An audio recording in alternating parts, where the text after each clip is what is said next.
तो गाइज पहला क्वेश्चन आज का सॉल्व करते हैं। If MPC is 3 times more than MPS, MPC MPS का 3 टाइम्स मोर है and autonomous consumption is ₹100 crore. Autonomous consumption क्या होता है बच्चों? सी बार होता है। वो 100 करोड़ दे रखा है। Derive consumption and saving function, derive consumption and saving function. चलो देखना ध्यान से, यहां क्या है कंफ्यूजन यहां होती है, मैं इसके ऊपर डिस्कस करूंगा अभी।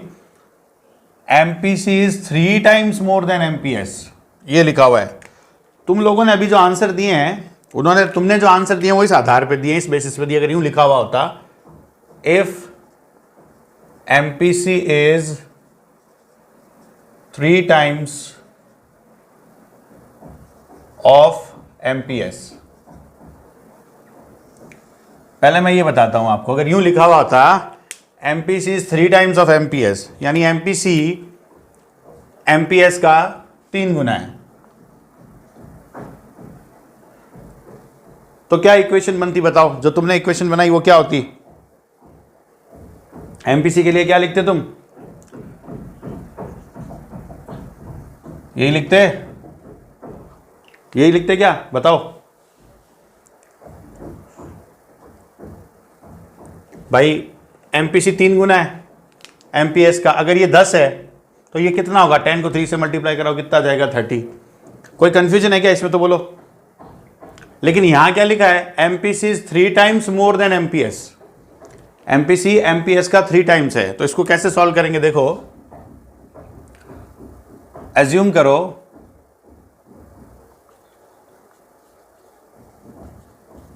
Late us assume MPS is equals to X. तुम एमपीएस को क्या मान लो? एक्स मान लो इस एमपीएस को। एमपीसी क्या हो जाएगा? 3 टाइम्स मोर, 3 टाइम्स नहीं लिखा हुआ, 3 टाइम्स मोर, यानी एमपीएस जितना भी है इसमें 3 टाइम और ऐड कर दो, 3x कर दो। समझे क्या बात को? मतलब ये जो स्टेटमेंट है ना, if MPC is 3 times more than MPS, अगर ऐसा लिखा हुआ है, डिफरेंस समझ गए ना? ऊपर खाली 3 गुना था, यहां कह रहा 3 गुना ज्यादा, तब क्या करोगे आप? ये कहोगे कि सर मानो जो जितना एमपीएस है ना, उस एमपीएस में 3 टाइम्स मोर, 3 गुना और जोड़ दो सर, 3 एमपीएस कर दो सर, तो क्या आ जाएगा? एमपीसी आ जाएगा। बोलो बेटा, दोनों स्टेटमेंट से आने वाली इक्वेशन में कोई कंफ्यूजन है तो? ये क्वेश्चन अगर मुझे पेपर बनाने दिया जाए ना, तो मैं ऐसा क्वेश्चन जरूर डालूंगा और बच्चा यहां पे फंस जाता है, क्योंकि वो ये नॉर्मल इक्वेशन सॉल्व करता है। 3 टाइम्स, खाली 3 टाइम्स है, और यहां है 3 times more. Here is the difference. कोई भी कंफ्यूजन, कोई भी दिक्कत है तो बोलो।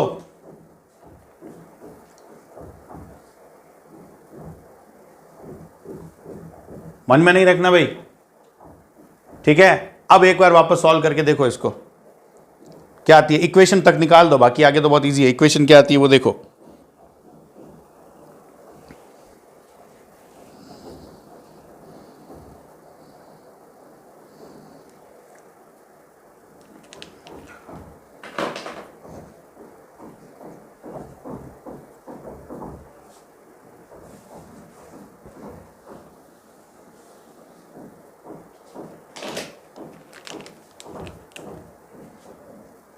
तो आपको रिलेशन दिया था, एमपीसी है 3 टाइम्स मोर,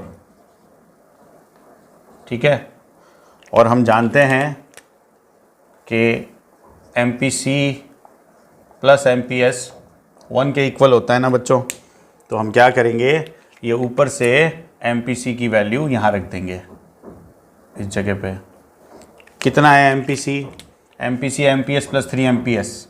इस एमपीसी की जगह ये आ गया एमपीएस प्लस 3 एमपीएस। ये तो इसकी जगह आया plus MPS is equals to 1। ये एमपीएस एज इट इज है, इसकी जगह ये दोनों आ गए, 3 4 और 1 5। 3 एमपीएस प्लस एमपीएस कितना होगा बेटा? 5 एमपीएस इक्वल्स टू 1। तो बेटा MPC कितना जाएगा, MPS 5 MPS इक्वल्स टू 1, तो MPS कितना आएगा 1/5, तो MPS कितना आ जाएगा 0.2। समझे क्या बात को, कितना आ गया MPS 0.2 आ गया।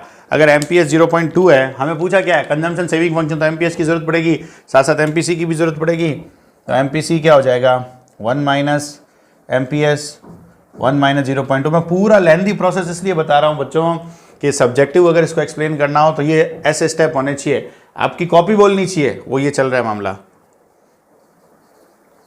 MPC is equals to 1 minus 0.2 कितना हो जाएगा 0.8 हो जाएगा। ये है हमारा MPC, ये है हमारा MPS। कोई भी दिक्कत यहाँ तक? अब आपसे पूछा गया है कंजम्पशन फंक्शन, C बार दे रखा है क्वेश्चन के अंदर, कितना दिया है C बार यानी कि ऑटोनॉमस कंजम्पशन 100 करोड़। तो बहुत सिंपल है, C is equals to C bar plus BY। तो बेटा C बार तो है 100 प्लस B की वैल्यू कितनी है, B यानी MPC होता है कंजम्पशन फंक्शन में 0.8 और Y एज इट इज आ जाएगा। तो ये तो बच्चों आ गया तुम्हारा कंजम्पशन फंक्शन। सेविंग फंक्शन क्या होता है minus C bar plus 1 minus BY होता है। तो माइनस C बार ये 100 क्या हो जाएगा, ये C है 100 माइनस C बार क्या हो जाएगा -100 प्लस 1 माइनस B क्या होता है MPS कितना हो गया 0.2 और ये आ गया Y। तो ये इस पूरे क्वेश्चन में है ना, ये दो बातें बड़ी काम की है, इसलिए ये क्वेश्चन यहां स्पेसिफिकली करवाया गया है।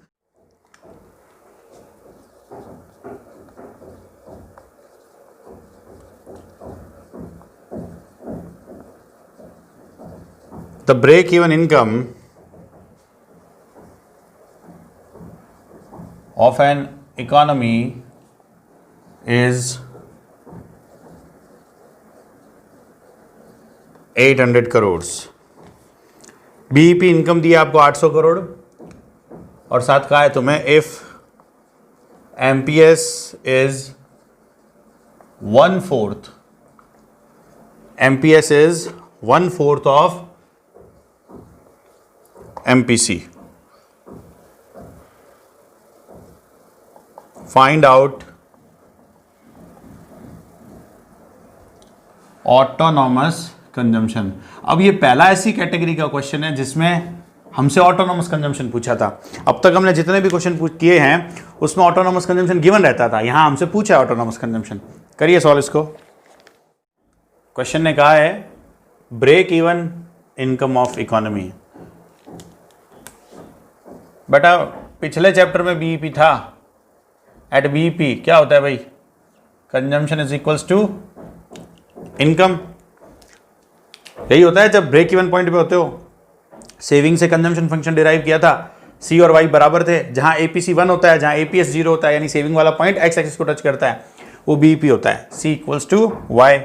इसका मतलब तुम्हें क्वेश्चन में क्या गिवन है, ब्रेक इवन इनकम का मतलब ये हुआ तुम्हें C equals to Y equals to 800 crore given है। इसका मतलब ये हो गया बच्चों कि तुम्हारा जो कंजम्पशन है वो कितना है 800 करोड़। ठीक, तो जो पहली लाइन थी ना BEP इनकम, उससे हमने निकाल लिया कि C इक्वल्स टू 800 करोड़। फिर आपको कहा है इफ MPS इज 1/4, लिखते हैं MPS कितना है, MPC का 1/4 है, 1/4 ऑफ MPC। सही इक्वेशन लिखी है क्या रे, कोई गलती तो नहीं है इसमें। MPS है 1/4 ऑफ MPC। हम जानते हैं MPC प्लस MPS कितने के बराबर होता है, 1 के इक्वल होता है। ये MPS की वैल्यू यहाँ रख दो, MPS क्या है 1/4 ऑफ MPC, इधर रख दो, MPC plus 1/4 of MPC equals to 1, ये 1 और 1/4, इसका LCM लेंगे तो आएगा 5/4 MPC इक्वल्स टू 1। तो MPC कितना आ जाएगा, ये 4 उधर चला जाएगा 5 डिवाइड में, MPC कितना आता है बच्चों 0.8 आ जाता है। तुमसे पूछा ऑटोनॉमस कंजम्पशन, बड़ा आसान मामला हो गया। अब तो MPC तुमने निकाल लिया, C तुम्हें पता है इक्वेशन क्या होती है, C is equals to C bar plus BY। अब अगर तुम्हें बाकी सब पता हो तो C बार निकल सकता है ना, अगर तुम्हें कंजम्पशन पता हो, बिल्कुल पता है, गिवन है क्वेश्चन में कंजम्पशन 800 करोड़। ऑटोनॉमस कंजम्पशन, हमें क्या वो क्वेश्चन में गिवन है क्या ऑटोनॉमस कंजम्पशन, वो तो हमसे पूछा गया है, प्लस बी वाई, बी कितना है ये रहा, एमपीसी तो होता है बी 0.8, और तुम्हें कहा है बीईपी की इनकम यानी इनकम कितनी दे रखी है 800 crore. Find out autonomous consumption, तो बीईपी पे इनकम कितनी है 800 करोड़। सी बार प्लस ये कितना होता है 640, ये 640 उधर जाके लेस हो जाएगा, 800 माइनस 640 इक्वल्स टू सी बार। तो सी बार कितना आएगा, 800 में से 640 गया तो 160 आएगा। बताइए।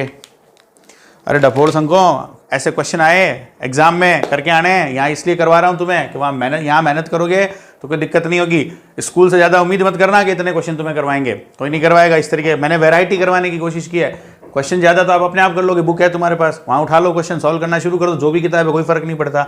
बट हमने यहाँ वैरायटी पढ़ी है अलग अलग तरीके की। तो मैंने कल कहा था कि हर एक पैटर्न का क्वेश्चन तुम्हें पता होना चाहिए, वो जब तक नहीं पता होगा मामला नहीं काम होगा। ओके, अब मैं आपको जो समझाना चाह रहा हूँ वो देखो, एक बात का जवाब दो कि अगर इकोनॉमी में मार्जिनल प्रोपेंसिटी टू कंज्यूम 0.5 है तो इन्वेस्टमेंट मल्टीप्लायर कितना होगा, बोल के बताओ इन्वेस्टमेंट मल्टीप्लायर कितना होगा।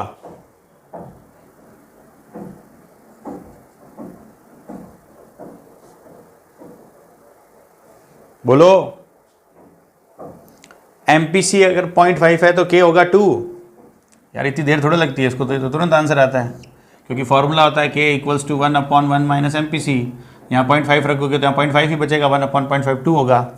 अब आप में से कोई बताओ के 2 है, इसको ये क्या रिप्रेजेंट कर रहा है, ये क्या बता रहा है, के 2 है इसका मतलब क्या हुआ।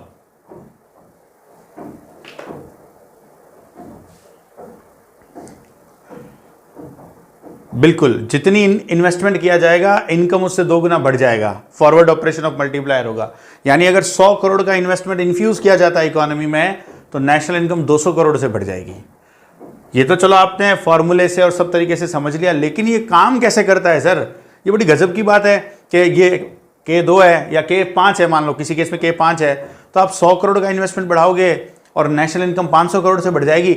ऐसा होता कैसे, आज अब हम बाकी 20 मिनट अगले इसी टॉपिक के ऊपर बात करेंगे।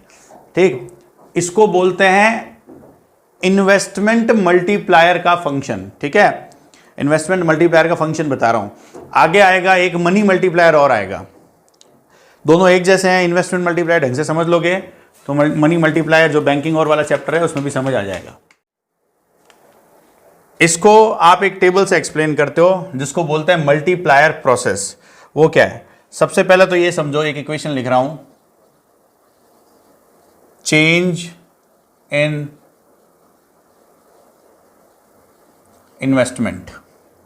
ठीक है, तो चेंज इन इन्वेस्टमेंट अगर होगा, इन्वेस्टमेंट चेंज होने से इनकम में चेंज होगा, चेंज इन इनकम। और जब इनकम में चेंज होगा तो बताओ आपके कंजम्पशन में क्या चेंज होगा। मैंने अभी क्या कहा कि इन्वेस्टमेंट बढ़ाओगे तो इनकम बढ़ेगी। अगर देश की इनकम बढ़ती है तो आपके कंजम्पशन पे क्या फर्क पड़ेगा, नेशनल इनकम बढ़ती है देश की तो इकोनॉमी के कंजम्पशन पे क्या फर्क पड़ेगा, वो भी बदलेगा, इंक्रीज होगा। चेंज इन कंजम्पशन होगा, और जब चेंज इन कंजम्पशन होगा तो उसका फिर से असर ये पड़ेगा, चेंज इन इनकम। ठीक, कैसे समझना, यहां से लेकर यहां तक पहले समझो। इकोनॉमी में इन्वेस्टमेंट बढ़ा, उससे इकोनॉमी में इनकम बढ़ी, और जब इनकम बढ़ी तो इनकम के 2 टुकड़े होते हैं, कंजम्पशन और सेविंग। अभी तक में हमने ये पढ़ा है कि अगर इनकम बढ़ती है तो कंजम्पशन बढ़ता है। मुझे ये बताओ कंजम्पशन बढ़ने पर इनकम कैसे बढ़ती है, ये समझा दो।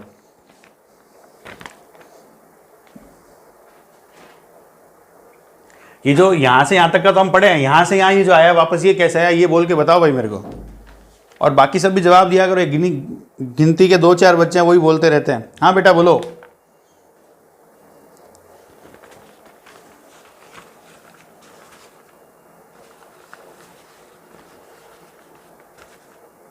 कंजम्पशन इंक्रीज होगा तो डिमांड बढ़ेगी,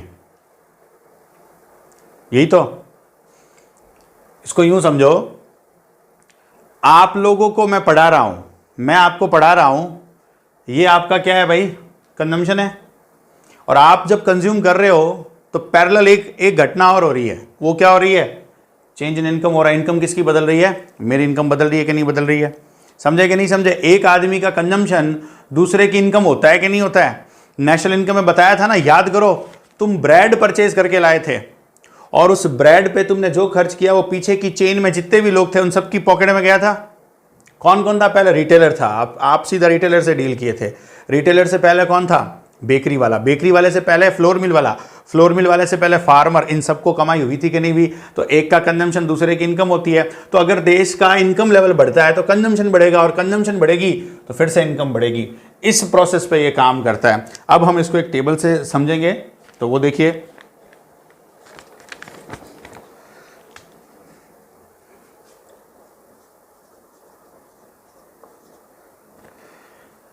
वन टू थ्री फोर।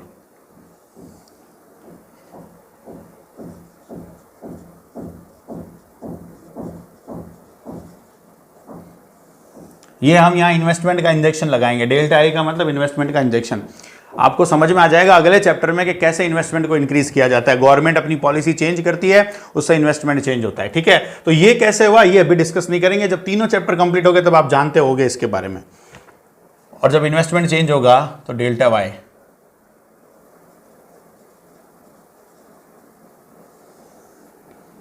अभी सपोज करो गवर्नमेंट इन्वेस्टमेंट बढ़ाती है 100 करोड़ से। सरकार कहती है हम 100 करोड़ की नई सड़कें बनाएंगे। तो इन्वेस्टमेंट 100 करोड़ से बढ़ा तो 100 करोड़ की इनकम होगी क्या नहीं होगी लोगों को। तो देश की इनकम भी कितने से बढ़ेगी, 100 करोड़ से बढ़ेगी। इस लॉजिक को समझना। एक एग्जाम्पल दिया है सिर्फ कि गवर्नमेंट सोचती है किसी प्रोजेक्ट के ऊपर में 5,000 करोड़ खर्च करने वाले हैं। तो गवर्नमेंट अगर किसी प्रोजेक्ट पे 5,000 करोड़ खर्च करेगी तो वो देश में तो इनकम की फॉर्म में आएगा। जो भी उस प्रोजेक्ट से जुड़े हुए लोग होंगे उन सबकी जेब में पैसा जाएगा। ये तो डेल्टा वाई। अब डेल्टा वाई डेल्टा सी और लेते हैं फिर,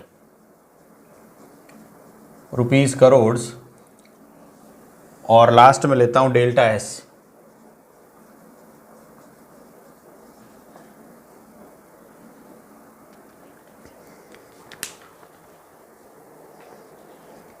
यहां हम ये मानकर चल रहे हैं बच्चों, एमपीसी जो है वो 0.5 है। क्योंकि अभी जो मैंने आपसे क्वेश्चन पूछा था वो ये पूछा था एमपीसी 0.5 है, तो बताओ इनकम कैसे 200 करोड़ से बढ़ जाएगी या डबल हो जाएगी मतलब। और डेल्टा एस जो है यानी सेविंग्स जो है वो लीकेजेस को रिप्रेजेंट करती है। ये आपको मैंने सर्कुलर फ्लो ऑफ इनकम वाले चैप्टर में बता दिया था। अब देखते हैं ये मैकेनिज्म मैंने आपको बताया, इसके हिसाब से आपको समझ आ जाएगी बात। कैसे, देखो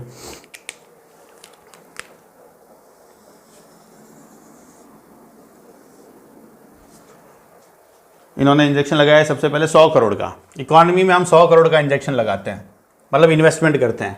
अब हम ऑलरेडी ये जानते हैं कि ये 0.5 है तो ये 200 करोड़ हो जाएगी इनकम। ठीक है, अगर ये 0.5 है तो कितना हो जाएगा, 200 करोड़ ये इनकम। कैसे होगी, आइए उसको समझते हैं। एक बार इन्वेस्टमेंट 100 करोड़ का किया तो वो 100 करोड़ इकोनॉमी में पैसे आ गए, यानी लोगों की इनकम की फॉर्म में आए। जो भी आपने इन्वेस्ट किया है, भाई मान लीजिए किसी ने बिल्डिंग बनाई है, मशीन बनाई है, रॉ मटेरियल खरीदा है, कुछ और जो भी इन्वेस्टमेंट उसने किया है वो लोगों की इनकम की फॉर्म में जाएगा। लोगों को इनकम हुई। ठीक, अब लोगों को जब इनकम हुई है, एमपीसी कितना लेकर चल रहे हो, 0.5। क्या मतलब है एमपीसी 0.5 है इसका, कि तुम्हारी इनकम जितने से बदलेगी उसका आधा तुम्हारी आदत है कंज्यूम करने का और आधा सेव करने का तुम्हारा आदत है। तो तुम्हारा इनकम 100 करोड़ से इंक्रीज हुआ या इन्वेस्टमेंट से 100 करोड़ आया तुम्हारी इनकम में, तो बताओ आधा कहाँ जाएगा, कंजम्पशन में 50 करोड़, और बाकी आधा लीक हो जाएगा। इसको यूं समझो, मान लो मेरा एमपीसी 0.5 है, मेरी फीस है 10,000, मैं आपसे 10,000 रुपये लेता हूं। ठीक, आपने मुझे 10,000 रुपये दिए, अगर मेरा एमपीसी 0.5 है इसका मतलब आधा 5,000 तो मैं सेव करूंगा, बाकी 5,000 मैं कहाँ लगा दूंगा, कंजम्पशन में लगा दूंगा। तो मैं कंज्यूम करूंगा, मैं 5,000 रुपये में अपने लिए चीज़ें परचेज करूँ, अपने लिए कपड़े खरीद रहा हूँ, अपने लिए जूते खरीद रहा हूँ, खाने पीने की चीज़ें खरीद रहा हूँ, तो वो मेरा आधा कंजम्पशन में जाएगा। ठीक, तो जब आपकी इनकम या इकोनॉमी के पॉइंट ऑफ व्यू से बात करें, 100 करोड़ से इनकम बढ़ी, आधा कंजम्पशन में चला गया और आधा कहाँ चला गया, सेविंग्स में। इस फर्स्ट साइकिल में या इस फर्स्ट पीरियड में कोई डाउट है आपको तो बोलो, साइकिल लिखना ज्यादा अच्छा होगा, बोलो, कोई भी कंफ्यूजन। अब ध्यान से देखना, जो 50 करोड़ यहाँ पे कंजम्पशन में गया, क्योंकि जो इनकम चेंज होती है उसका आधा कंजम्पशन में लगा देते हो, आधा सेव होता है, तो जो आधा कंजम्पशन में लगाया है ये भी तो देश की नेशनल इनकम बढ़ाएगा। अभी क्या समझाया था, आपका कंजम्पशन मेरी इनकम, तो हमने जो भी कमाया उसका आधा कंजम्पशन में लगाया, तो किसी और की वो इनकम होगा। आपने मुझे 10,000 रुपये दिए, 5,000 मैंने सेव किया, मैंने 5,000 रुपये से कुछ परचेज किया, मैंने कंज्यूम किया, तो वो उस आदमी की इनकम होगा कि नहीं होगा? तो इकॉनमी में तो इनकम ही जनरेट हो रही है, तो ये इनकम हो गई 50 यहाँ पे। अब वापस इनकम 50 जनरेट हुई तो आधा जाएगा एमपीसी में, आधा कहाँ जाएगा? लीकेज के अंदर जाएगा। तो 50 का आधा 25, बाकी आधा कहाँ चला गया? सेविंग्स के अंदर। ठीक है, अब फिर से 25 करोड़ का कंजम्पशन हुआ है, ये कंजम्पशन वापस कहाँ आएगा? इनकम के अंदर आएगा 25। आधा कहाँ जाएगा? कंजम्पशन में, और आधा कहाँ जाएगा? सेविंग्स में। तो आप आधा कंजम्पशन में भेज दीजिए 12.5, और आधा 12.5 कहाँ भेज दोगे? सेविंग्स में भेज दोगे। भाई ये प्रोसेस चलता रहेगा। आपने मुझे दिया, मैंने आधा कंजम्पशन में लगाया, वो आदमी आधा कंज्यूम कर रहा है, वो आके खर्च कर रहा है, किसी और की इनकम कर रहा है, वो भी आधा खर्च कर रहा है, किसी और की इनकम कर रहा है, तो ये प्रोसेस चल रहा है। इसलिए इसको मैंने यहाँ पे चेंज कर दिया, मैंने यहाँ लिख दिया साइकिल्स। फिर ये 12.5 करोड़ वापस इधर आ जाएगा फोर्थ साइकिल के अंदर, इस जगह पे। अब आधा जाएगा कंजम्पशन में, यानी 6.25, और आधा चला जाएगा, लीकेज हो जाएगा 6.25। बोलो बेटा, यहां कोई डाउट है तो आपको? कोई भी कंफ्यूजन किसी को भी हो तो बोल देना भाई।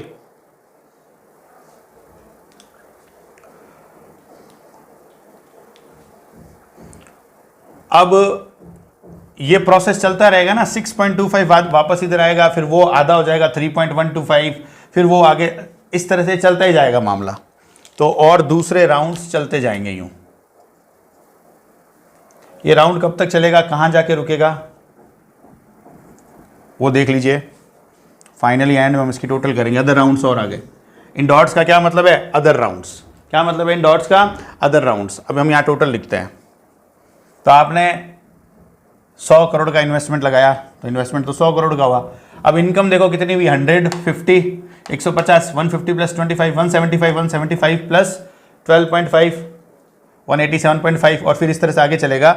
ये 200 करोड़ हो जाएगा, 200 करोड़। ठीक है, और इसका आधा जाएगा कंजम्पशन में 100, इसकी टोटल 100 आएगी, और आधा जाएगा सेविंग्स में। तो जब मैंने कहा ना एमपीसी 0.5 होता है, तो के 2 क्यों होता है, 2 टाइम्स क्यों होता है? वो जो डायग्राम बनाया था, वो जो फॉर्मूला देखा था, वो मैकेनिज्म ये है, मल्टीप्लायर प्रोसेस जो है वो सारा का सारा ये है। हाँ जी, पहला तो इसमें कोई डाउट है तो बताओ, फिर मैं मैक्सिमम और मिनिमम वैल्यू बताऊंगा आपको मल्टीप्लायर की।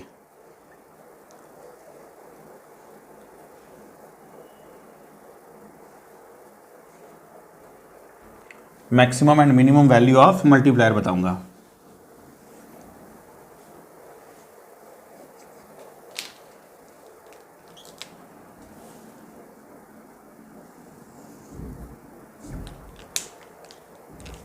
अब के की रेंज क्या होगी, के कहां से शुरू होगा और के कहां से खत्म होगा? तो सबसे पहले तो के का फॉर्मूला 1/1 माइनस MPC। ठीक है, सबसे पहले ये मान लो एक बार के लिए MPC इक्वल्स टू 0 है। If MPC is equals to 0, कब होता है MPC 0? MPC की प्रॉपर्टी में बताया था, if entire additional income is saved then MPC will be 0। तो अगर MPC 0 है तो K की वैल्यू क्या होगी ये बताओ? अरे जवाब दो यार, इतना टाइम नहीं लगना चाहिए। अगर तुम्हारा इंटरेस्ट नहीं तो ट्यूशन छोड़ दो भाई। ठीक है, ये सुन लो अच्छे से। K की वैल्यू कितनी आएगी? 1। MPC की वैल्यू 0 है तो K की वैल्यू आ जाती है 1। ठीक है, ये मिनिमम वैल्यू है K की। अब एक और एग्जांपल, MPC 0 लिया, अब अपने MPC लेते हैं 1। भाई MPC की रेंज क्या होती है? MPC की रेंज क्या होती है? 1 से, हाँ 1 से 0 होता है। तो हमने सबसे पहले तो क्या ले लिया? MPC 1 ले लिया, सॉरी MPC पहले कितना ले लिया? 0 ले लिया।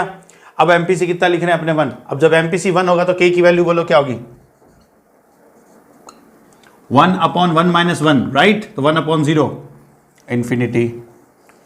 तो मतलब क्या आया, कंक्लूजन ये आया कि एमपीसी के की वैल्यू जो है 1 to इनफाइनाइट होती है। के की मैक्सिमम वैल्यू कितनी होएगी, कितनी होएगी, के की 1।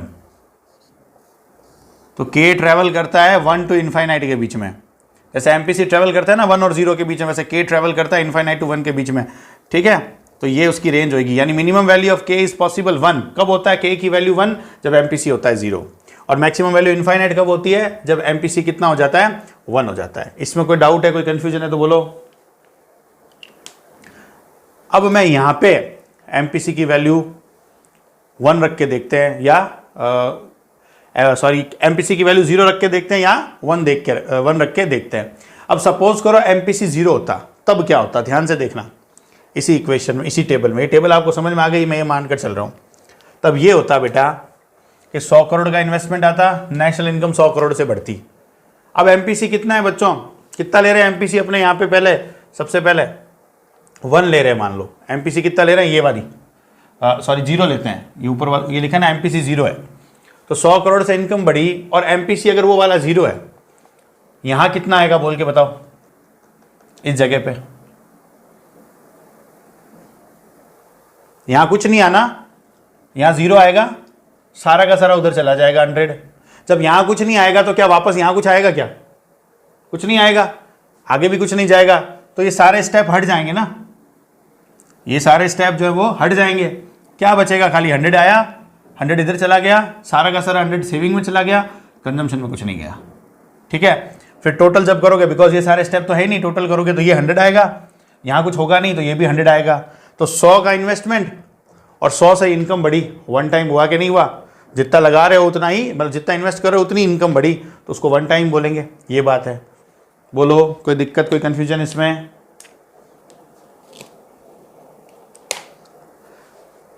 कोई भी डाउट है तो बोल देना भाई,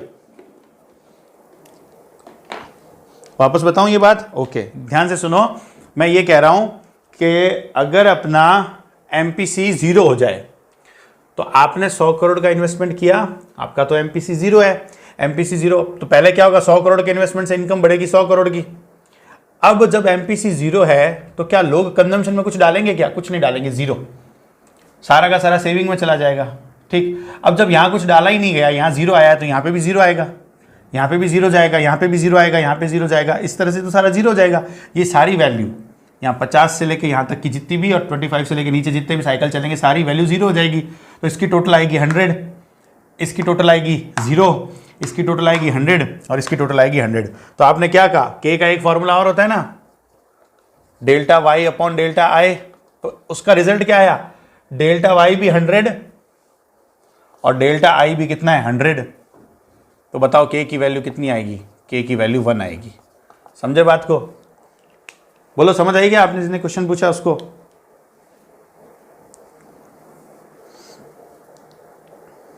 ओके, अब हम ये रख के देखते हैं कि जब एमपीसी 1 के इक्वल हो तो क्या होगा। एमपीसी 1 कब होता है, जब एमपीसी पढ़ाया तब समझाया था। If entire additional income is consumed then MPC will be 1, MPC 1 होगा। तो अब मामला बहुत अलग चलेगा, इस बार सेविंग में कुछ नहीं जाने वाला, और जब एमपीसी 1 होता है तो के इनफाइनाइट होता है। कैसे, वो देखो यहाँ से यहाँ तक तो वही है, इन्वेस्टमेंट 100 करोड़ से बढ़ा है, इनकम 100 करोड़ से बढ़ेगी।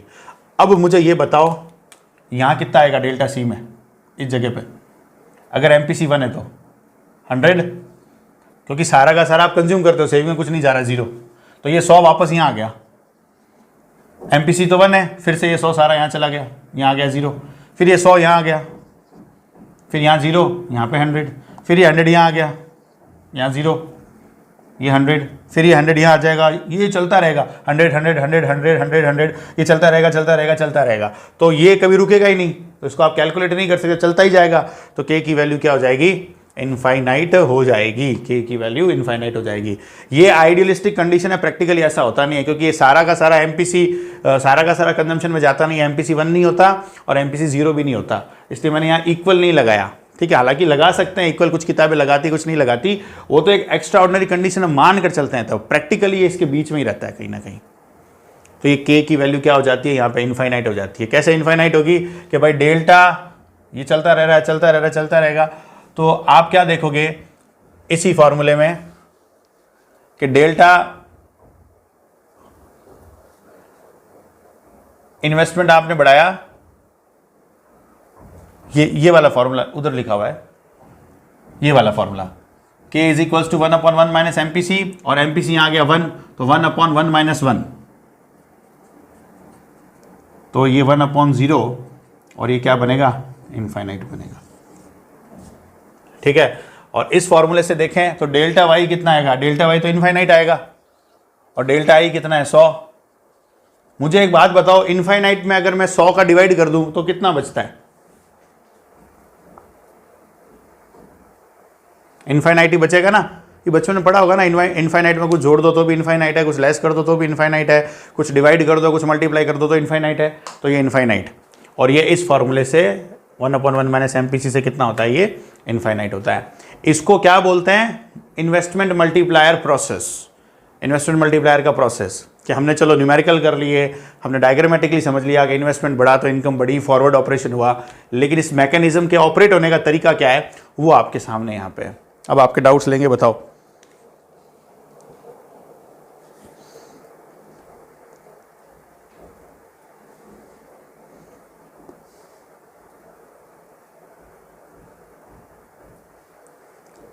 ये इस बेसिस पे लिखी है बेटा, देख मैं तेरे को बताता हूं, मेरे को कैलकुलेटर चाहिएगा उसके लिए।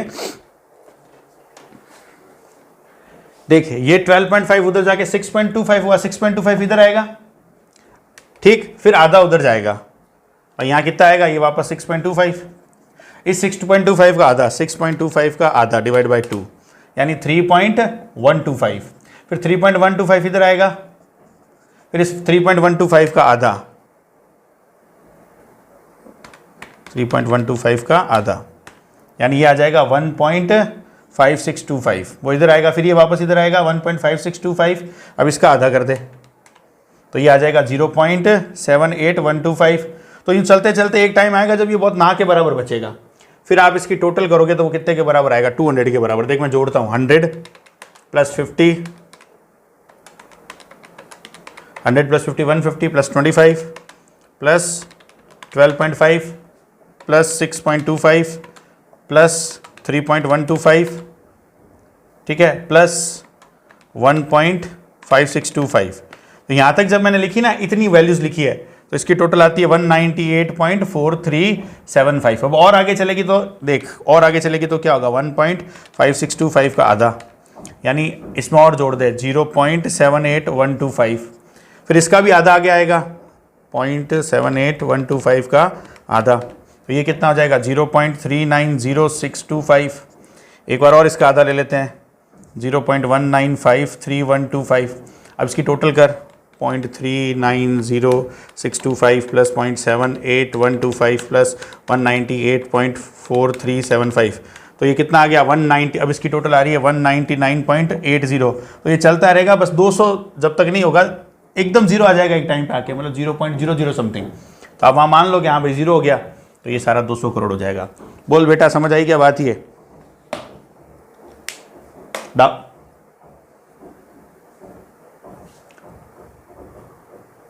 यहाँ पे 150 कैसे लेते? नहीं, ये तो सेम रहेगा ना, ये वाला प्रोसेस है। देख, चेंज इन इन्वेस्टमेंट से चेंज इन इनकम होती है।